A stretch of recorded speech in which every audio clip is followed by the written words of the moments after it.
O que se viu hoje no Grande Prêmio do México foi uma aula de automobilismo, de como se extrair uma vitória de um carro que não tem possibilidade para isso.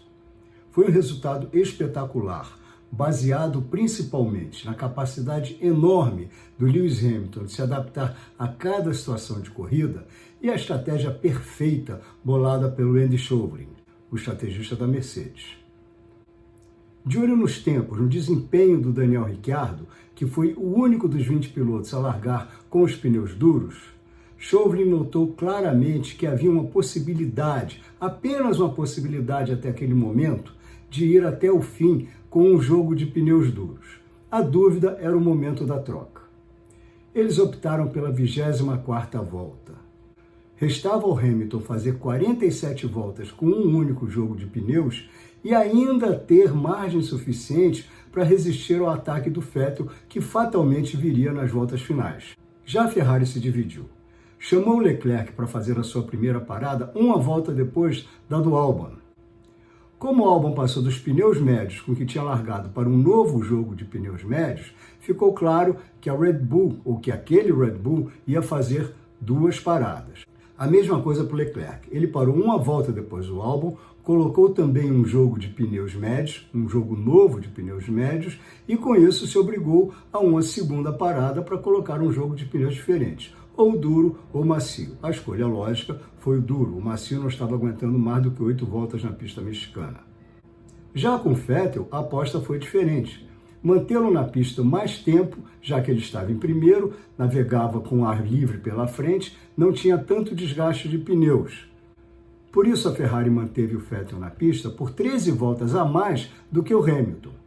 A aposta era, no final da prova, Vettel com pneu 13 voltas mais novo, atacar e tomar a posição do Hamilton, principalmente porque a Ferrari era muito mais veloz nas retas do que os carros da Mercedes. Não deu nada certo. Apesar de estar com o assoalho danificado no lado direito, desde aquela batida na primeira volta com Max Verstappen, Hamilton conseguiu ser rápido nas horas que precisava. Nas horas que não precisava, ele andou apenas o suficiente. E com isso ele teve borracha para aguentar todos os ataques do Vettel. Da volta 61 à volta 63, o Vettel tirou nada menos de 9 décimos do Hamilton. Na volta seguinte, o Hamilton tirou 4 décimos e na outra mais 1 décimo. A mensagem estava dada e estava entendida. Pode atacar, eu tenho como resistir. E foi assim até o final da corrida. Uma corrida espetacular, um desempenho sensacional do Lewis Hamilton. Bom, espetacular pelo lado estratégico, já que o vencedor não fez uma única ultrapassagem. É assim que se vence na Fórmula 1 hoje, cuidando dos pneus, uma opção da própria Fórmula 1. Quem não vê isso com bons olhos é o público, que espera por uma belíssima corrida e vê um show de estratégia. Em terceiro lugar, um Bottas realmente digno de aplausos. Ele bateu no sábado, danificou muito seu carro. A Mercedes trocou praticamente tudo, inclusive várias partes da caixa de marchas. Não trocou a caixa de marchas e, com isso, ele não foi removido do seu 6º lugar original para o 11º. E daquele 6º lugar, Bottas fez uma bela corrida e chegou mais uma vez ao pódio. Um terceiro lugar que adiou, pelo menos até o Grande Prêmio dos Estados Unidos, a consagração do Lewis Hamilton como ex-campeão. Dos Estados Unidos, não passa. Lá o Hamilton precisa marcar apenas mais 4 pontos do que o Bottas. E isso realmente é muito fácil. Basta ele vencer e acabou.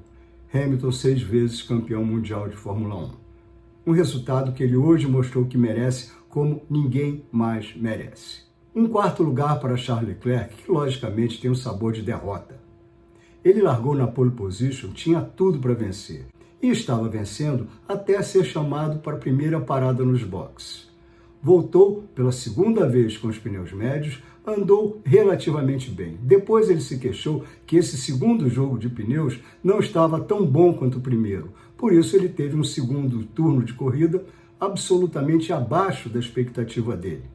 Quando ele parou para a segunda troca, teve um problema numa roda que lhe custou um atraso de 4 segundos em relação às paradas normais. Estava selada a corrida do Leclerc. 4º lugar foi tudo que ele conseguiu. Albon teve um começo de corrida perfeito.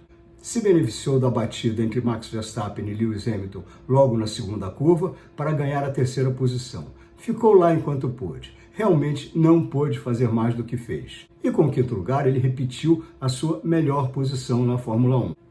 Vai muito bem para um piloto que está fazendo seu primeiro ano na Fórmula 1 e ainda nem está confirmado como piloto titular da Red Bull no ano que vem. Sexto lugar para Max Verstappen. Foi um bom resultado? Não, não foi um bom resultado. Verstappen tinha nas mãos o carro mais rápido da pista, ou pelo menos mais rápido da prova de classificação. Perdeu a pole position por culpa unicamente sua. Ainda assim, largou na quarta colocação, chegou a entrar na primeira curva no terceiro lugar, mas aí travou uma batalha com Lewis Hamilton que só pode ser definido como um acidente de corrida.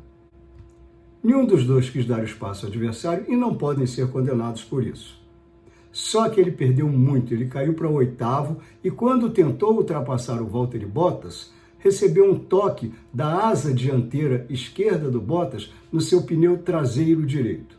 O pneu furou quando ele tinha acabado de passar pela entrada dos boxes. Isso significou uma volta inteira em ritmo lento e isso atrasou por uma volta inteira.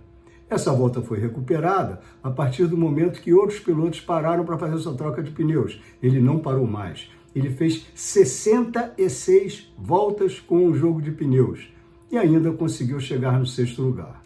Isso mostra que ele tinha, sim, muito potencial até para ter saído com mais uma vitória do Grande Prêmio do México. Seria a terceira consecutiva. Não foi. Realmente uma pena, mas todos os problemas que ele teve se deveram ou começaram principalmente lá naquela hora na prova de classificação, que ele não tirou o pé quando deveria, na bandeira amarela causada pelo acidente do Valtteri Bottas. Do sétimo para trás foi uma corrida de resistência, uma corrida de chegada. O sétimo foi Sérgio Pérez com uma parada, seguido por Daniel Ricciardo com uma parada. A mesma coisa se aplica a Pierre Gasly, o nono, e a Nico Hülkenberg, o décimo. Em termos estratégicos, sim, foi uma corrida interessante. Em termos de espetáculo, de pista, não dá para dizer a mesma coisa. A Fórmula 1 precisa muito se repensar. Essa enorme dificuldade que os pilotos têm para ultrapassar um ao outro é o que leva a incidentes como o do Lewis Hamilton e do Max Verstappen na primeira curva. Quando um piloto vê uma chance, ele não pode esperar a segunda. Ela pode nunca vir. É urgente. A Fórmula 1 precisa melhorar a qualidade das disputas, precisa melhorar as corridas em si. Senão, o que a gente vai continuar vendo até o fim dos tempos são as vitórias ditadas pelos estrategistas. Claro, com a qualidade de pilotagem do Hamilton sempre se sobrepondo. Mas será que isso basta? Se você gostou, deixe seu like aqui embaixo e inscreva-se no canal.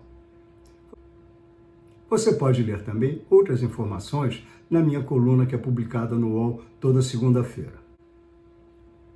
E não se esqueça, segunda-feira é dia de live, às 8h30 da noite, aqui no YouTube.